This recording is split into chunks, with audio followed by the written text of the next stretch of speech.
সব সখীরে পার করিতে নেব হইয়া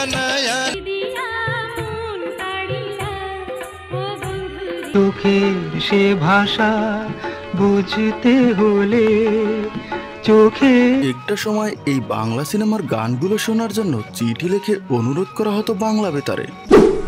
বিশেষ করে রাজ্জাক কবরী, আলমগীর শাবানা আর 90 দশকে সালমান শাহ শাবনূর, রিয়াজ পূর্ণিমা, ওমর সানি মৌসুমী সব জুটির গানগুলি থাকতো সবার মুখে মুখে। বন্ধুরা, গানপ্রেমীদের জন্য আজকের স্পেশাল ভিডিওতে স্বাগতম। 2024 সালে মুক্তি পাওয়া সিনেমার বেশ গানগুলি দেখতে সম্পূর্ণ ভিডিওতে সাথেই থাকুন। 2024 সালে মুক্তি পাওয়া সেরা সিনেমা নির্বাচিত হয়েছে তুফান। বিশেষ করে তুফানের দুষ্ট কোকিল ও লাগি উড়ে ধরা গান দুটি ব্যাপক জনপ্রিয়তা অর্জন করে।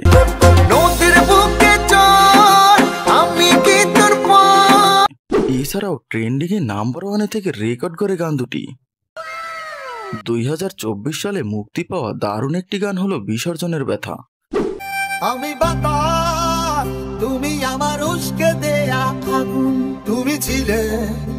চিত্রনায়িকা বুবলি ও শরীফুল রাজ অভিনীত দেয়ালের দেশ সিনেমার গান এটি। গানটিতে কণ্ঠ দিয়েছেন মিঠুন চক্র। এত সুন্দর একটি গান শুধুমাত্র প্রচারণার অভাবে তেমন একটা সফল হতে পারেনি। দেশের নাম্বার 1 মেগাস্টার শাকিব খান ও হলিউড নায়িকা কোটনি কপি অভিনীত রাজকুমার সিনেমার এই রাজকুমার গানটি ব্যাপক দর্শকপ্রিয়তা পায়। তোমার রূপ কথাতে আমি হব রাজকুমার, তোমার রূপ।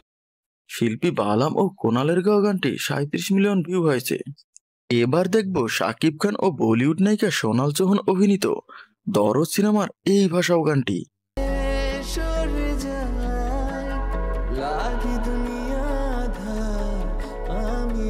জনপ্রিয় এই রোমান্টিক গানটিতে কণ্ঠ দিয়েছেন বালাম ও কোনাল। বন্ধুরা, আজকের ভিডিওর কোন গানটি আপনার কাছে সেরা লেগেছে কমেন্ট করে জানাবেন প্লিজ। সবার জন্য শুভকামনা রইল।